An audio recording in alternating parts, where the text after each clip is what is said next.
I think that we saw last summer that there were outbreaks in summer camps and that kids had to go home. They had to not attend these summer camps. We're trying to make it possible for these kids to be able to have as normal of a summer as possible. If people are playing tennis and they're far away, we can say that their masks can come off. But if they're crowded on a soccer field, they're on top of each other, they're heavily breathing, we don't really think that's a good idea right now. These are kids who likely will not be vaccinated.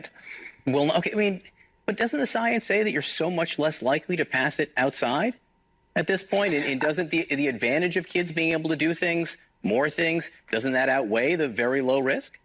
I think not all outside is the same. So outside playing tennis, outside swimming, all of those things where you're far apart from one another. If you have a group of 10-year-olds crowded trying to get over a soccer ball and they're all breathing heavily, I think you need to wear a mask because, yes, there's decreased infection risk outside. But if you're all breathing heavily on top of a singular soccer ball, that has the potential. And we've seen a lot of outbreaks associated with youth sports. I mean, this woman is the director of the CDC, and she's a moron. I don't know what else to tell you. I mean, I don't enjoy saying things like that, but it's true. She's an idiot.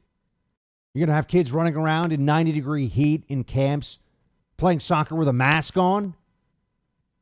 I mean, or does she want kids to I just want to know, how many kids need to overheat? How many kids need to be at risk of actually having some kind of a serious adverse health incident from the mask they're wearing in 90-degree weather running outside before the lockdown libs? Let it go. Stop being crazy. She thinks it's a concession. I play a lot of tennis. You're really far from somebody outdoors when you're playing tennis. All right? You're usually probably 60, 70, 80 feet away from them easily. Outside. She's like, well, in that situation, I guess you don't have to wear masks. Is that even a question?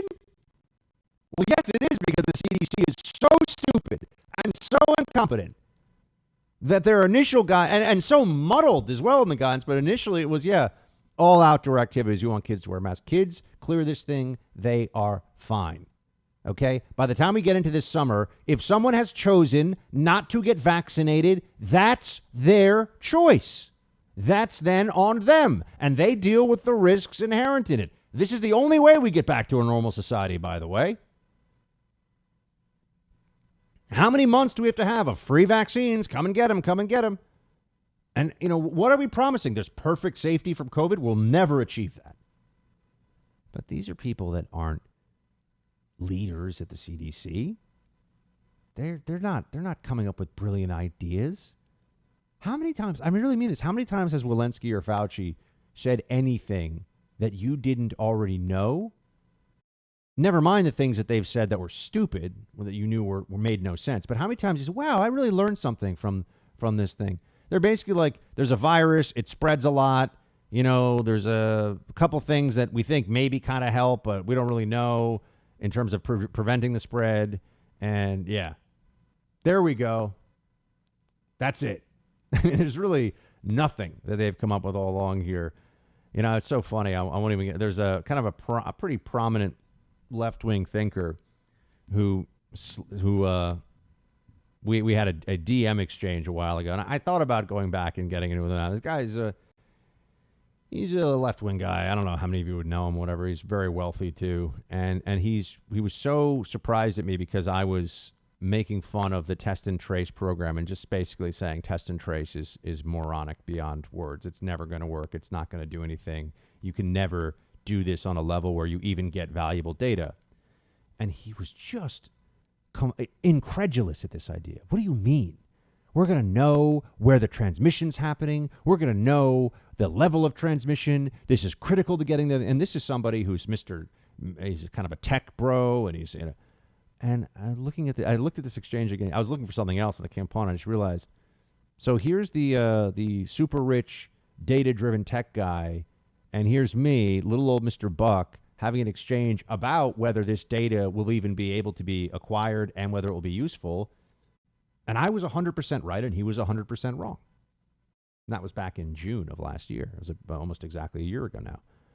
And there's part of me that wants to go in and say, hey, I'm just wondering, do you want to now just concede that when I said that a government bureaucracy to try to find everyone you've come into contact with who has COVID all across the country, when there are hundreds of thousands of cases every single day, do you want to maybe just say that I was able to reason through this instead of thinking the experts have some brilliant plan?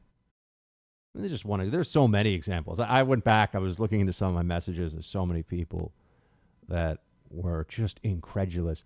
They have this need. They just want to believe that there are these super geniuses somewhere who know exactly what to do. And if only we had all listened to them, everything would be fine. If only we had done what Fauci told us. And I'm sitting here saying, we did what that little Stalinist elf told us to do, and it didn't work. That's what actually happened. And people can keep fighting this, and it didn't work. And they don't want to let it go. And they want to keep your kid masked up while he's running around, playing football this summer. And it's just madness. Oh, and while you're dancing, too, here's the mayor of D.C. Yes, D.C. has gone full Footloose here. No dancing at weddings. Play one. Here's what's getting a lot of attention. Standing and dancing receptions are not allowed. What good is a wedding without dancing, Mayor, and why no dancing? Well, I think there's a lot of good to a wedding, like people starting off their lives together and doing it in a safe way and not doing it in a way that puts themselves or their guests in danger. And let me be clear, on May 1st, we were proud of our residents and businesses who made conditions in D.C. such that we can start opening up these facilities. An alternate headline may be, now you can host a wedding in Washington, D.C., a regional meeting. You can have your friends and family for a family reunion and birthday parties at our hotels and restaurants. And just like our restaurant guidelines suggest, is that you have to be seated to enjoy the restaurant. You're supposed to be grateful, you see. You're supposed to be grateful that you now have the legal right to have a wedding in D.C., and shut up about the fact that you're not allowed to dance at your wedding. Be thankful for what they give you. That's the attitude. I mean, I just want to know, you have all these people that are so weak and cowardly and so easily intimidated by the experts that they just believe all this. They go, whatever we have to do, whatever Fauci says. And they just... It's remarkable. And these people are terrifying. As I've said to you, they're like a Milgram experiment. If Fauci told the people you see still walking outside with 2 masks that the way to cure COVID was to just continuously electrocute you and put you through excruciating pain, hey, Fauci says, got to cure COVID, they would just sit there and press that button and fry you like an egg. You know it and I know it. And that's really unsettling about this country. That's unsettling to see so many of our fellow Americans who are that weak-willed, that incapable of thinking for themselves. There's Mayor Bowser again when asked, okay, well, what if everybody at this wedding we're talking about, what if everyone is vaccinated, right? Then doesn't that mean we're all supposed to be okay? Play 2. Mayor, just is there any way that you would reconsider with masks on and say a card that shows fully vaccinated that you'd allow dancing? We're absolutely considering opening more activity as our case rates go down and our vaccination rates go up. And that's in our hotels and that's in our other venues. Yeah. Well, what about allowing dancing? Can we get an answer to the question? What about that? Can somebody tell us that? No, they won't. They will not. No interest. No interest in telling us that. Friends, this does not end until we make it end. They will continue to do this as much as they want, as long as they want. I wonder what it's going to take. It won't happen in blue areas because we're outnumbered and there's crazy Democrats. So I can't lead this charge in a place like New York. But You know, in a place like Florida, if I were living down there, I'd say we're just going to start walking in places without masks on. Okay, they can throw me out. Fine. But non-compliance at some point is just going to be the only way to get past this. I'm talking about vaccinated people now walking in. I'm not wearing a mask anymore. I'm vaccinated. I'm not going to do it. Nope.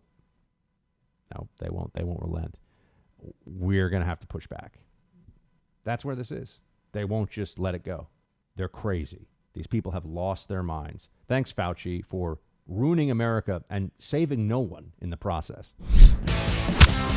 Hey, Team Buck, thank you so much for watching The First on YouTube. If you like this video, please click that little thumbs up button so then it will log as liked. And also, if you want to see more great content from The First, please click subscribe.